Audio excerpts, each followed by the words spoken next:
Hi everyone, Assalamualaikum warahmatullahi wabarakatuh. Okay, so now we will deal or discuss about another type of reading questions in TOEFL test, that is purpose question. These questions ask why the author of a passage mentions some pieces of information, includes a quotation from a person or a study. Atau dalam bahasa Indonesia, pertanyaan purpose question adalah menanyakan apa tujuan penulis menulis hal tersebut. Berikut ini adalah contoh-contoh pertanyaan yang mengindikasikan bahwa pertanyaan tersebut adalah purpose question. Yang pertama, why does the author mention blah blah blah? Yang kedua, the author refers to indicate that blah blah blah. Lalu, the author quotes in order to show blah blah blah. And then the phrase in line blah blah blah is mentioned to illustrate the effect of blah blah blah. Nah, tadi kan contoh pertanyaan. Sekarang coba kita lihat contoh jawabannya. Yang pertama ada to strengthen the argument that blah blah blah, to provide an example of, to challenge the idea that, to contradict, and to support the proposal to blah blah blah. Ini adalah satu contoh teks yang akan kita bahas di video kali ini. Udah dibaca? Jangan dulu ya, sebelum kita baca teksnya, kita lihat step-step atau langkah-langkah untuk menjawab purpose question. Step 1 atau langkah pertama, yaitu read the phrase and the answer options. Jadi baca dulu pertanyaannya dan jawabannya.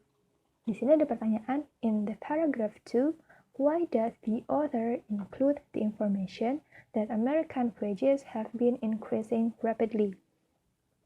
Nah, di pertanyaan ini ada kata why, dan di jawabannya ada to support, to explain, and to compare. Jadi sudah sangat jelas bahwa pertanyaan ini adalah pertanyaan purpose question. Di pertanyaan ini, yang harus kita cari berarti adalah kenapa penulis ini memasukkan informasi tentang American wages have been increasing rapidly. Jadi kita sudah punya kata kunci di sini adalah American wages have been increasing rapidly. Atau jika kita artikan dalam bahasa Indonesia, upah orang-orang Amerika telah meningkat pesat. Di langkah yang kedua, setelah kita sudah memahami apa pertanyaannya, kita bisa mencocokkan frase yang ada di pertanyaan ke frase atau kalimat di passage-nya atau di teksnya. Di sini kan frase yang jadi kata kunci adalah American wages have been increasing rapidly. Jadi kita lihat tuh di passage atau di teksnya, mana di dalam teks yang bisa menunjukkan frase tersebut. Nah, di sini sudah kita lihat wages have been increasing rapidly. Setelah kita menemukan frasa yang cocok antara pertanyaan dan yang ada di teks, tugas kita selanjutnya adalah membaca. Membaca secukupnya aja ya, sesuai sama kata kunci yang sudah kita temukan tadi. Di sini, coba kita baca, wages have been increasing rapidly, and the unemployment rate continues to improve from already low levels. This is a stark contrast to the Australian economy, which has weakened considerably since the end of the mining boom. Cukup. Step selanjutnya, yaitu step 4 adalah eliminate the incorrect answer. Jadi eliminasi jawaban-jawaban yang salah. Tentunya harus sesuai sama yang tadi sudah kita lihat di teks ya. Di sini coba kita lihat jawaban yang A. To support the claim that houses are more affordable in America. Apakah informasi tersebut ada dalam kata kunci yang sudah kita lihat tadi? Tidak kan? Ya, sekarang kita coret pilihan jawabannya A.